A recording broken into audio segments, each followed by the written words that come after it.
একটা রাষ্ট্রকে ধ্বংস করার সবচেয়ে সহজ উপায় কি? ইতিহাস বলছে মাথা কেটে দাও, শরীর নিজে থেকেই পড়ে যাবে।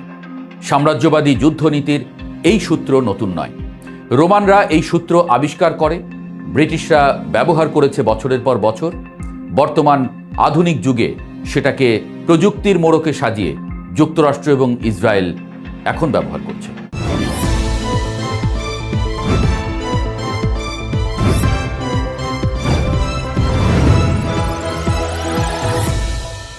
পরিকল্পনাটা ছিল সোজা, ফ্রন্ট লাইনের নেতৃত্বকে হত্যা করো, কমান্ড কাঠামো ভেঙে দাও, জনগণকে আতঙ্কে ফেলো, তারপর রাষ্ট্র নিজেই ধসে পড়বে। ইরানের ক্ষেত্রেও ছকটা ছিল প্রায় একই রকম। 28শে ফেব্রুয়ারি হামলার পর যখন খবর এলো সর্বোচ্চ নেতা আয়াতুল্লাহ আলী খামেনি নিহত হয়েছেন, তখন অনেকেই ধরে নিয়েছিল খেলা শেষ, আমেরিকার নতুন শাখা এবার ইরান।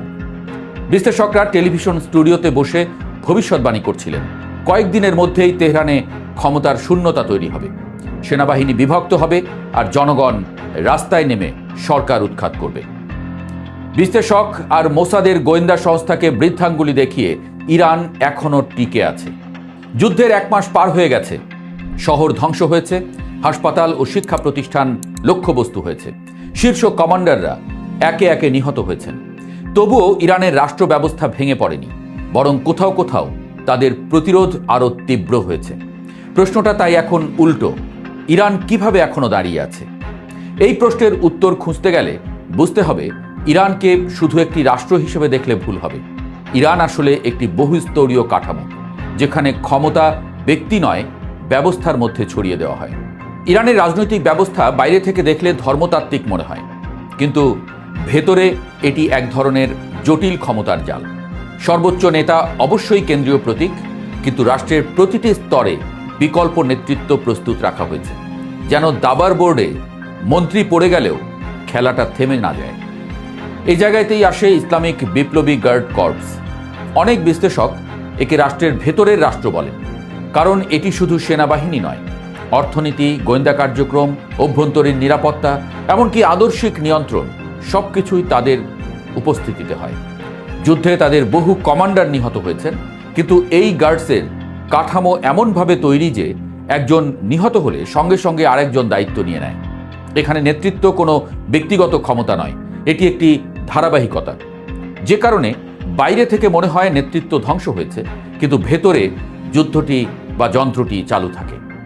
আরেকটি গুরুত্বপূর্ণ স্তম্ভ হল বাসিজ বাহিনী, প্রায় 10 লাখ সদস্যের স্বেচ্ছাসেবী আধা সামরিক সংগঠন। যুদ্ধ শুরু হওয়ার পর যখন অনেকেই ভেবেছিল শহরগুলো বিশৃঙ্খলায় ডুবে যাবে, তখন উল্টো দেখা গেল বাসিজ সদস্যরা রাস্তায় টহল দিচ্ছে, গাড়ি থামিয়ে তল্লাশি করছে, স্থানীয় নিয়ন্ত্রণ ধরে রেখেছে। রাষ্ট্রের পতন সাধারণত শুরু হয় রাজধানীর রাস্তায়, কিন্তু তেহরানের রাস্তাগুলো নীরব, বরং সরকারের পক্ষে, যুদ্ধের পক্ষে মনোবল জুগিয়ে যাচ্ছে ইরানি জনগণ। যুদ্ধ চালিয়ে যেতে ইরানি নারীরা তাদের গায়ের গহনা পর্যন্ত খুলে দিচ্ছে। যুদ্ধ শুরু হওয়ার পর সরকার দ্রুত ইন্টারনেট সীমিত করে দেয়। আজকের পৃথিবীতে ইন্টারনেট শুধু যোগাযোগ নয়, এটি আন্দোলনের অক্সিজেন। সেই অক্সিজেন কেটে দিলে প্রতিবাদ সংগঠিত হওয়া কঠিন হয়ে পড়ে। একসময় যে সরকার বিরোধী বিক্ষোভ দেশটিকে নাড়িয়ে দিয়েছিল, যুদ্ধ শুরু হওয়ার পর তা প্রায় অদৃশ্য হয়ে গেছে। মানুষ ঘরে ফিরেছে আংশিক ভয়ে, আংশিক জাতীয় সংকটের অনুভূতিতে। কারণ যুদ্ধের আরেকটি নিয়ম আছে, বাইরের আক্রমণ প্রায়ই ভেতরের বিভাজন কমিয়ে দেয়। ইরানের সমাজ বহু মতভেদের হলেও বিদেশি হামলার মুখে জাতীয়তাবাদ দ্রুত সক্রিয় হয়ে ওঠে। রাষ্ট্র তখন শুধু সরকার থাকে না, প্রতিরোধের প্রতীক হয়ে যায়। এই জায়গায় ইরানের দীর্ঘমেয়াদী প্রস্তুতির কথাও আসে। বিপ্লবের পর থেকেই দেশটি নিজেকে অবরুদ্ধ রাষ্ট্র হিসেবে কল্পনা করেছে। নিষেধাজ্ঞা, বিচ্ছিন্নতা, চাপ এসব তাদের জন্য নতুন নয়। ফলে অর্থনীতি থেকে সামরিক প্রযুক্তি পর্যন্ত অনেক ক্ষেত্রে স্বয়ংসম্পূর্ণতার দিকে তারা ধীরে ধীরে এগিয়েছে। বিজ্ঞান ও ধর্ম, এই দুইয়ের অদ্ভুত সমন্বয় ইরানের রাষ্ট্র দর্শনের একটি বৈশিষ্ট্য। বিশ্ববিদ্যালয়ে গবেষণা, ক্ষেপণাস্ত্র প্রযুক্তি সবকিছুই এক ধরনের জাতীয় দায়িত্ব হিসেবে দেখা হয়েছে। যুদ্ধের সময় সেই বিনিয়োগের ফল দৃশ্যমান। যখন যুক্তরাষ্ট্র এবং ইসরায়েল দাবি করছে ইরানের সামরিক সক্ষমতা ধ্বংস হয়ে গেছে, তখনই ভারত মহাসাগরের প্রায় ৩,৮০০ কিলোমিটার দূরের দিয়েগো গার্সিয়ার দিকে ক্ষেপণাস্ত্র নিক্ষেপের ঘটনা বিশ্বকে মনে করিয়ে দিয়েছে ক্ষমতা পুরোপুরি শেষ হয়ে যায়নি। এখানেই যুদ্ধের মনস্তত্ত্ব বদলে যায়, কারণ যুদ্ধ শুধু অস্ত্রের নয়, প্রত্যাশারও লড়াই।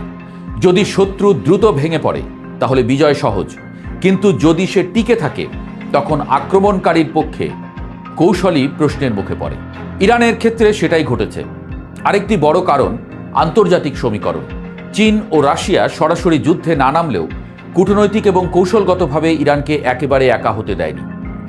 বৈশ্বিক শক্তির এই ভারসাম্য যুদ্ধকে সীমাবদ্ধ রেখেছে, ফলে পূর্ণ মাত্রার আক্রমণ রাজনৈতিকভাবে জটিল হয়ে উঠেছে।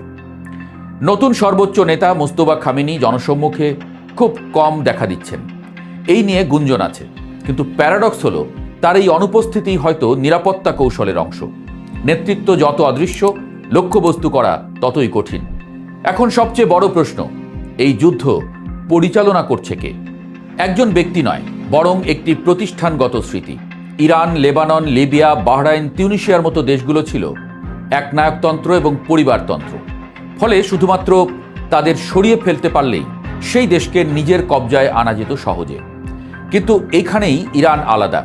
বহু বছর ধরে তৈরি করা কমান্ড চেইন, বিকেন্দ্রীকৃত সিদ্ধান্ত গ্রহণ এবং আদর্শিক প্রশিক্ষণ এমন এক ব্যবস্থা তৈরি করেছে যেখানে নির্দেশ শুধু উপর থেকে নিচে নামে, নিচ থেকে যুদ্ধ চালু থাকে।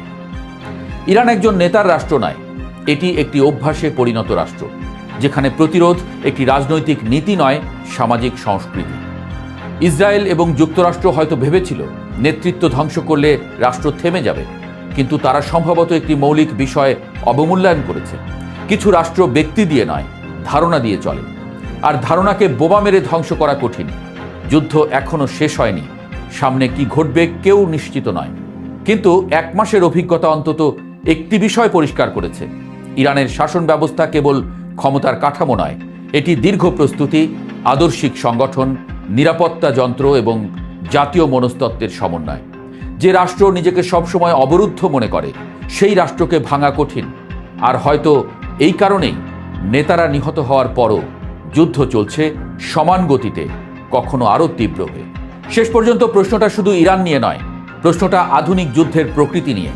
একবিংশ শতাব্দীতে কি সত্যিই কোনো রাষ্ট্রকে শুধু মাথা কেটে পরাজিত করা সম্ভব, নাকি পৃথিবী এখন এমন এক যুগে পড়েছে যেখানে রাষ্ট্রগুলো মানুষ নয়, ব্যবস্থায় রূপ নিয়েছে? ইরান হয়তো সেই প্রশ্নের জীবন্ত পরীক্ষাগার।